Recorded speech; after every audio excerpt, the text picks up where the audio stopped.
1 Reis, capítulo 17, do verso 8 até o 16. A viúva de Sarepta. Então veio a ele a palavra do Senhor, dizendo: levanta-te e vai para Sarepta, que é de Sidom, e habita ali.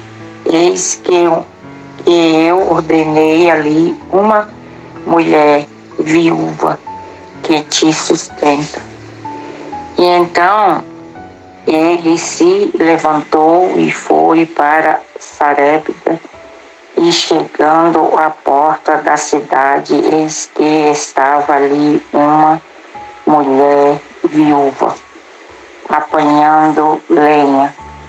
Ele a chamou e lhes disse: traz-me, peço-te, numa vasilha um pouco de água que beba.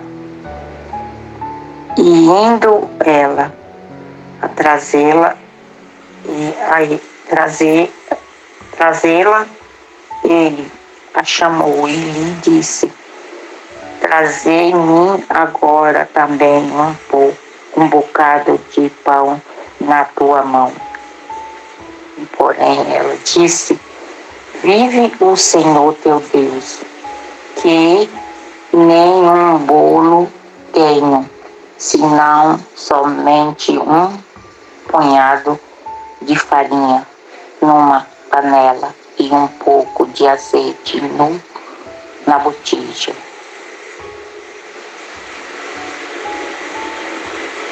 E vê que apanhei 2 cavacos e vou prepará-los para mim e para o meu filho, para que o comamos e depois morramos.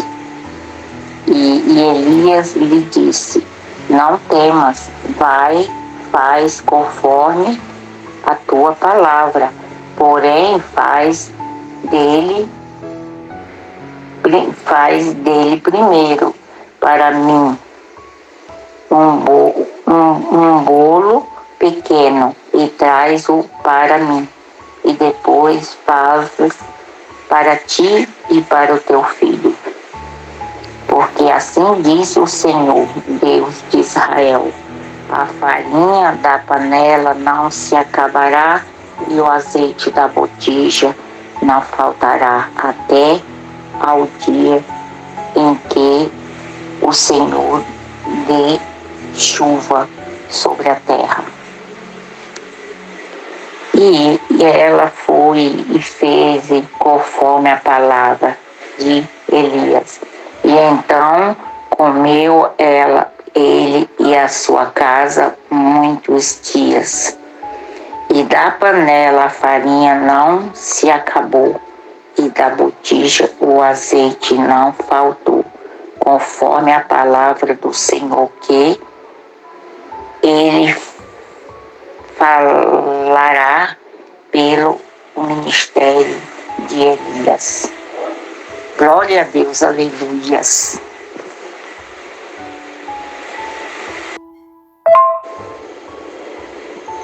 Glória a Deus, aleluias. Essa passagem, a viúva de Sarepta é muito forte, porque Deus pediu para Elias ir para Sarepta de Sidom, que lá ele tinha ordenado uma viúva para sustentar ele. E chegando lá, aquela viúva, ela estava preparando a última punhada de farinha e um pouquinho de azeite na botija que restava. E como, Deus, ele trabalha diferente de nós. Porque aquela viúva, ela não tinha nada. E Deus enviou Elias para que ela sustentasse. E ela não tinha nada, só aquele aquela punhadinha de farinha, aquele restinho de azeite lá na botija e preparar para comer pela última vez. Ia morrer porque não ia ter mais nada. Mas Elias chegou e pediu a água, ela deu, e depois ele pediu o bolo, mesmo não tinha, mas ela atendeu a palavra, o pedido de Elias, do homem de Deus, aquele homem que profetizava, e Deus fazia o milagre acontecer, porque ele era a boca de Deus, e ele obedecia a Deus, ele ia fazer o que Deus mandava, ordenava para ele fazer. Ali quando Deus falou, levanta-te e vai, ele não questionou a Deus, ele foi. E chegando lá, o que ele encontrou foi aquela viúva catando os gravetinhos para acender o fogo e preparar aquela punhadinha de farinha, aquele pouquinho, e aquele pouquinho de azeite. E Deus, ele trabalha diferente. Muitas vezes nós somos egoístas, às vezes a gente tem tanto, né? Quantas pessoas que tem tanto e não divide. Às vezes chega uma pessoa pedindo, né? Até mesmo um copo de água, pessoas negam, tem pessoas que anegam um copo de água, um pouco de comida. E Deus, ele estava presente naquele profeta, ele era a boca de Deus, e aquela mulher dividiu aquele pouquinho que tinha. Ela fez, obedeceu, e ali Deus operou o milagre. Deus sustentou aquela viúva e o filho dela e o profeta, porque o profeta obedeceu, foi ao pedido do Senhor que ele levantasse e fosse, né, até aquela viúva. E chegando lá, o cenário que ele viu foi um cenário muito triste, mas mesmo assim ele falou, pediu, obedeceu, porque era as ordens de Deus, ele não temeu, ele obedeceu. E aquela viúva, através do profeta também, ela obedeceu. E o milagre aconteceu, que eles foram alimentados, aquela casa foi alimentada. E ele se hospedou ali, e ali não faltou nem para a viúva, nem para os filhos, e nem para o profeta, porque a obediência. Deus, ele quer de mim, de você, a obediência, que nós obedeça a voz, a instrução do Senhor. Muitas vezes o Senhor fala, levanta filho, vai, e a gente teme e não vai. E precisa se mover, se movimentar, para que Deus trabalhe na minha vida, na sua vida. Quando Deus fala, levanta-te e vai, mesmo que seja um cenário difícil, mesmo que seja, você não vê nada, mas Deus, ele vê, Deus, ele sabe todas as coisas, ele sabe como trabalhar.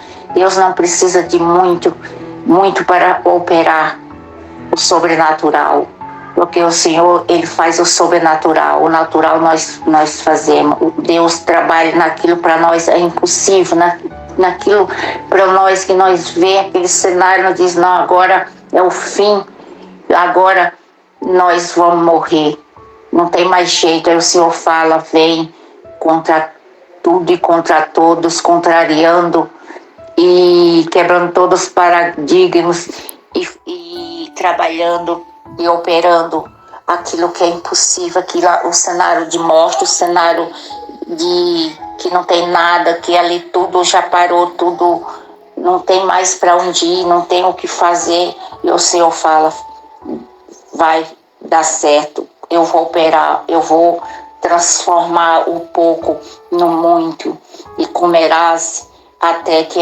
haver chuva nessa terra. O Senhor, ele prepara o cenário, ele muda o cenário de morte, o Senhor dá vida, o cenário de sequidão, o Senhor coloca parto verdejante. E assim o nosso Deus, o nosso soberano Pai, o Pai de todas as nações, o Deus que fez céus, o Deus que fez terra e tudo, Ele criaste e Ele pode todas as coisas, porque o Senhor, Ele fala na palavra dele em Isaías 43, verso 13, ainda antes que houvesse dia, eu sou, e operando eu, quem impedirá? Antes que houvesse dia, o Senhor és, antes que houvesse dia, e Ele pode todas essas coisas, porque Ele está acima de tudo e de todos, está o Senhor, e Ele é o nome sobre todos os nomes, então tudo o Senhor pode. E quem tem Jesus, quem tem Deus, Jesus, o Pai e o Filho e o Espírito Santo, tem tudo. Amém, irmãos?